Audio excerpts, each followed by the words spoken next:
Good morning. The Chief Executive will first say a few words, and then the floor will be open. When you ask questions, please limit yourself to just 2 questions. Good morning. I'm happy to announce the following. Last week, after the China Manned Space Agency delegation visited Hong Kong, and next Tuesday to next Sunday, that is from the 12th to the 17th of December, another delegation of the C919 and HRJ21 will be visiting Hong Kong. These 2 planes are developed by our country, and it is an important milestone in terms of aviation engineering of the mainland. I welcome the inaugural visit of C919 and HRJ21. I also thank the country for their support. The Civil Aviation Department and the Hong Kong Airport Authority are in charge of this visit. These 2 planes will be exhibited at the Hong Kong airport, and next week on the 16th of December, a Saturday, these 2 planes will give a show above the Victoria Harbour for enjoyment by Hong Kong citizens. It is the first time for the 2 planes to visit anywhere outside of the country. It also demonstrates that the country attaches importance to Hong Kong. According to the 14th Five-Year Plan, the country supports Hong Kong's position as an international aviation hub, and we have been actively taking part in the certification of the C919 plane. And I feel encouraged by the Civil Aviation Department's participation in the certification process. Whilst C919 and ARJ21 are in Hong Kong, youth groups will be allowed to attend the exhibition upon registration. There will also be a briefing session for the youth groups. I believe this will enhance young people's understanding of the development of the aviation industry in the mainland. Now, the other event I'd like to walk you through is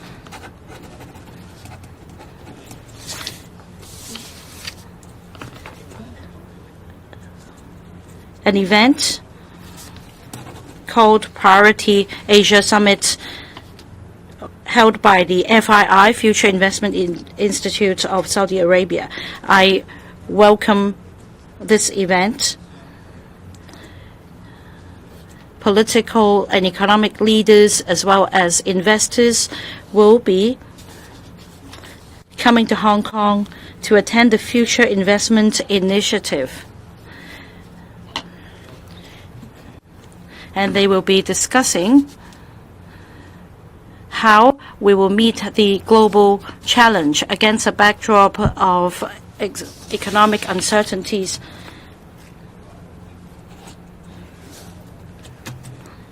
The FII has chosen Hong Kong as the premier stop for the Asia Summit.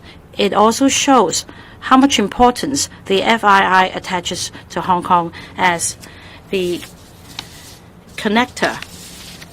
Richard Attias,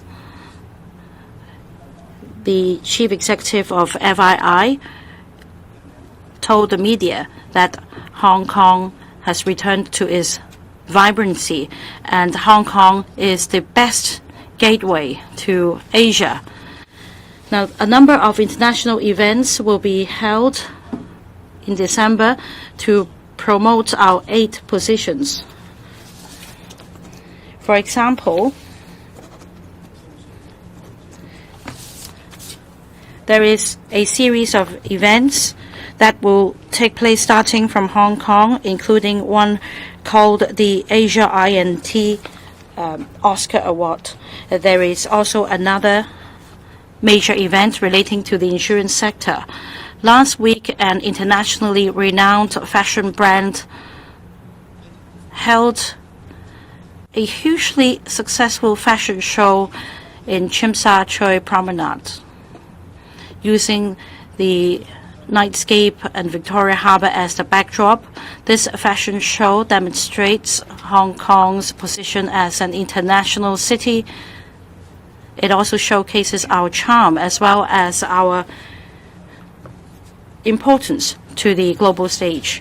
According to the CEO of this fashion brand, Hong Kong is a metropolis. Many enterprises have continued to cast the vote of confidence in Hong Kong. When it comes to casting your vote, I appeal to everyone in Hong Kong once again that at the upcoming District Council ordinary election polling day, that is the December 10th, do cast your vote to return your favorite candidate. Day in, day out, we live in the community. We want to see improvement in our living conditions. We want to see cleaner streets, and we want our journey to work or to school to be more convenient. We want to have nicer markets as well as parks. So the District Council election is related to all of us. We all have our preferences. Do cast your vote to return candidates whom you think will help you.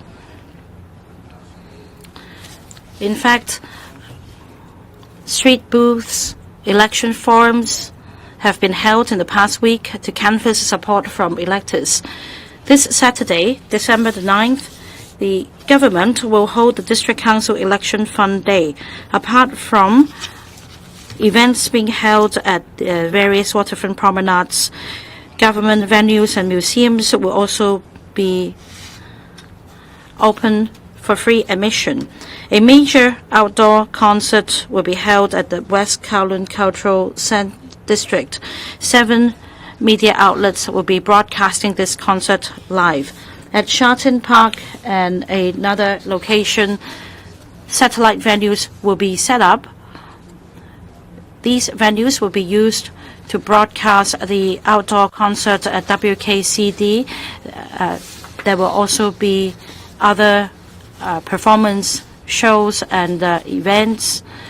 The government will announce details about the ticketing arrangements in due course. As for the polling hours of the District Council ordinary election, it will go from 8:30 a.m. to 10:30 p.m. I will, of course, go to the polling station with my wife that morning. I also appeal to voters to attend the polling station early, perhaps after your morning tea or after lunch. The polling stations will run all the way till 10:30 p.m. So please join your family members and cast your vote on the polling day. The floor will be open for questions. Please raise your hand if you want to ask questions. And when you're called, please introduce a media outlet and please limit yourselves to 2 questions.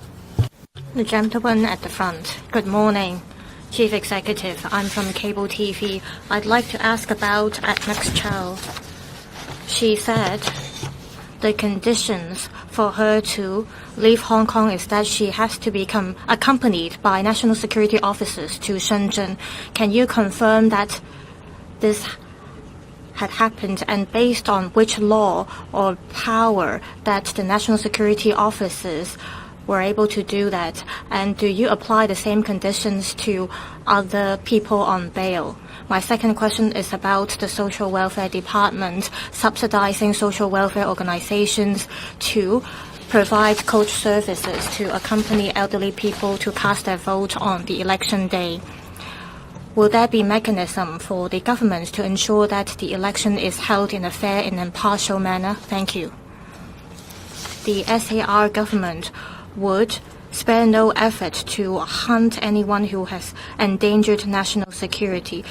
Ms. Agnes Chow was arrested because she was suspected of endangering national security. She jumped bail and absconded, so the police will pursue her for life. Any fugitives will be pursued for life. I won't discuss the details of the case here.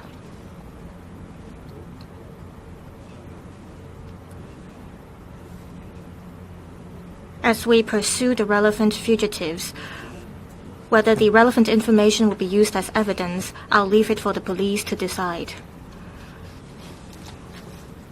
No one should use excuses for their behaviors of violating the law, or the police tried to take a lenient approach, but in return, the police were deceived. The police will take stock of this experience and ensure that it could keep law and order and combat any acts of collusion with foreign forces. I see that there are people who have underestimated the threat of foreign forces on our country's security. In this case, there is suspected acts of collusion with foreign forces. These people who collude with foreign forces are foreign agents.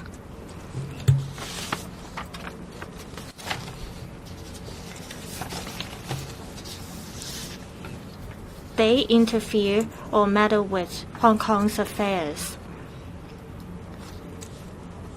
We cannot forget what happened in 2019 when black-clad violence took place. It caused a huge wound to the city. We cannot forget this pain. We have to push for legislation of Article 23 of the Basic Law. Next year, we will complete the legislative exercise to ensure that Article 23 can work alongside with the national security law, and that we can implement an improved law system to ensure national security.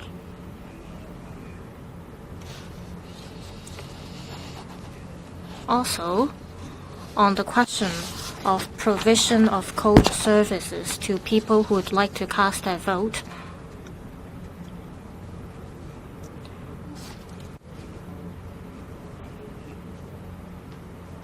such services may be provided by elderly centers, and this is to help relevant citizens to fulfill their civic duty and obligation of casting their votes. People with special needs at the polling station, we will assist them. That's our usual practice.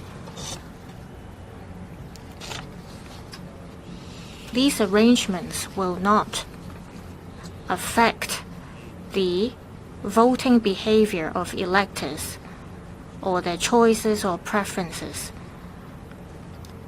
We are just helping them to fulfill their civic duties and provide convenience to them. The gentleman on the left. English questions from the South China Morning Post.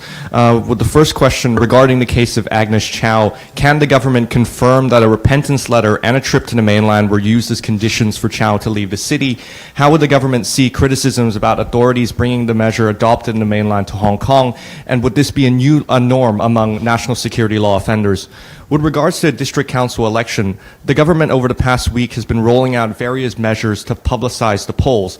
Does it reflect the government's concern over a potential low turnout over the race? And would you agree that if the turnout is indeed very low, it might affect the legitimacy of the polls? Thank you.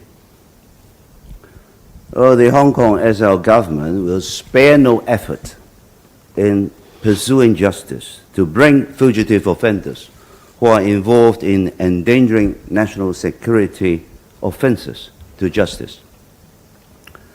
N.S. Zhao, who was arrested by the police for suspected involvement in the offense of collusion with a foreign country or with external elements to endanger national security.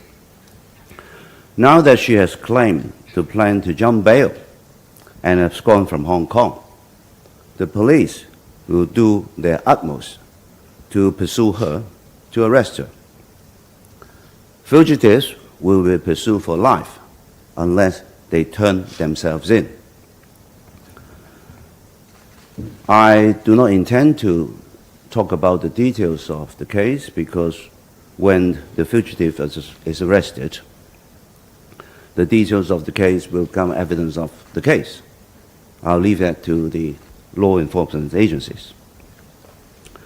Fugitives' blatant disregard of police bail terms and abscond bail show that the fugitive is completely devoid of integrity. The attempt to put forward excuses and to deceive and win sympathy is a complete disgrace. It shows that the fugitive is a liar, is a hypocrite. The police attempt to give lenient treatment has resulted in complete deception. I believe those involved who try to afford leniency must find this utterly disappointing. The police will consolidate experience and ensure that the effective protection of the law and order and fight any collusion with foreign forces and safeguard national security. I observe that some people in Hong Kong still underestimate the threat posed by foreign forces to national security. The fugitive this time is suspected of colluding with foreign countries or external forces to endanger national security. Those who committed the crime of collusion have become foreign agents. They have betrayed the trust of Hong Kong people. They have betrayed the interests of Hong Kong. Hong Kong people must not ignore the interference of foreign forces in Hong Kong. They do it for their own political interests. They have not stopped.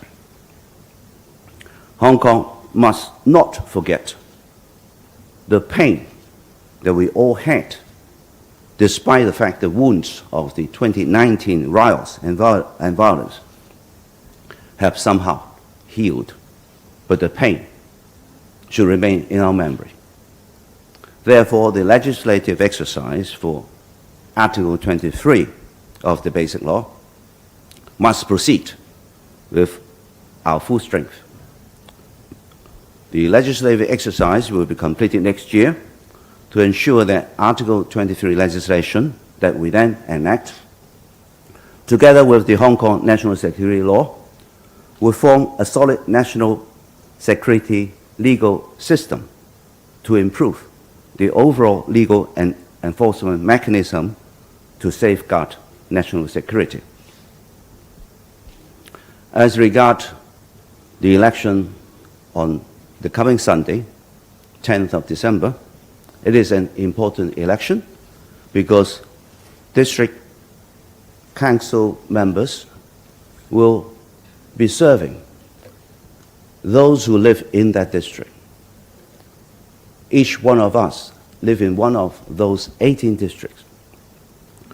So it is important for us to vote for the district council members who you believe will do what you want him to do or her to do. It affects your personal well-being, It affects the environment. It will help building the right facilities for the district. It will facilitate communication between people of that district with the government. It will help improving environment. It will help traffic. It will help how we buy things in the marketplace and how obstruction can be cleared and where the hygiene standard meets our requirement. I encourage everybody to vote. The more people that come out to vote, the better. The quality of the election will be reflected by the quality of the candidates that will eventually be elected and come out to serve the district. We're talking about a whole process to ensure that we have the best quality for the people of Hong Kong. So in each step of the process, the voting and the counting of votes and the conduct of the actual voting on the day, and eventually the performance of the elected council members will all count to show the quality of the election. In the interest of time, we will take the last question for this morning. If you want to ask questions, please raise your hand and please introduce the media outlet you represent before you speak. This one in white. I'm from News. A 38-year-old male was suspected of breaching the electoral law by inciting others not to vote. There is a rumor circulating online that one should put 2 ticks in the same ballot paper instead of 1 tick. Now, will the government focus on publicizing the voting method in the future? The other question is this: will the government consider rolling out a new round of night vibes? What events will be included? Chief Executive, you may answer in Cantonese. Thank you.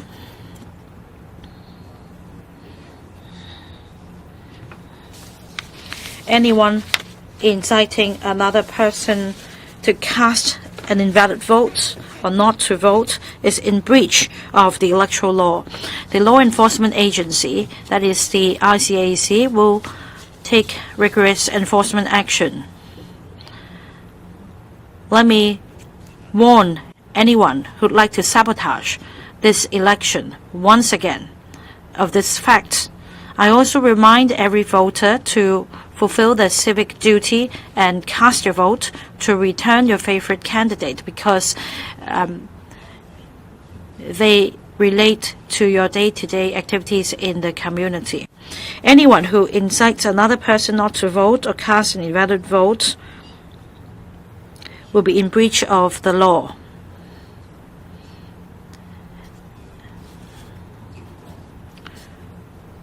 Hong Kong citizens should not take part in any incitement. Instead, they should fulfill their civic duty and cast their votes. The government will organize a series of events under the Night Vibes initiative so as to promote night economy. We started from scratch. We yielded very good results. Some operators told us that their businesses had gone up by folds under the Night Vibes initiative. It is a success, and we will continue with it. Each round, we want to make it more attractive. From now to next year, a series of Night Vibes events will be held. Some of them will be held before, during, and after Christmas, New Year.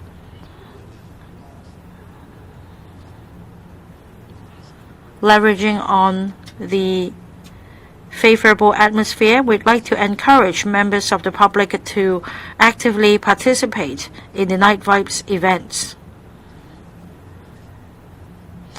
Meanwhile, in terms of economic activities in Hong Kong, including the various Night Vibes events and other daytime events, the objective of these events is to build a positive atmosphere to encourage wider participation. Whether you're in the catering, retail, tourism industries, etc., you all have a role to play because Hong Kong is our home. We want to bring vibrancy to Hong Kong so that the people are happy, so that our events will be a success. There are competitors around the world. We must be able to showcase the agility, flexibility, creativity of Hong Kong people to them. We need to have confidence in ourselves.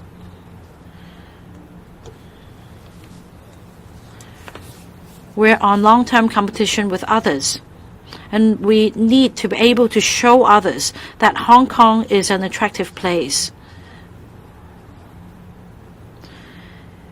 That is why we need participation from different sectors to bring more vibrancy, diversity to our events so that we can adopt different themes for enjoyment by locals and tourists alike.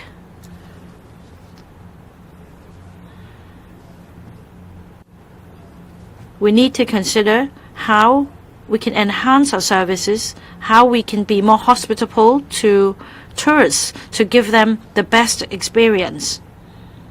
And that means all sectors should join hands with the government so as to demonstrate our resilience, our creativity, our charm, and our fine tradition. That means Hong Kong is a successful city. Hong Kong is a city that welcomes tourists so that tourists will have the best time of their stay here. This is the impression we should give to tourists from around the world, that we are an international city full of vibrancy. That's the end of today's press briefing.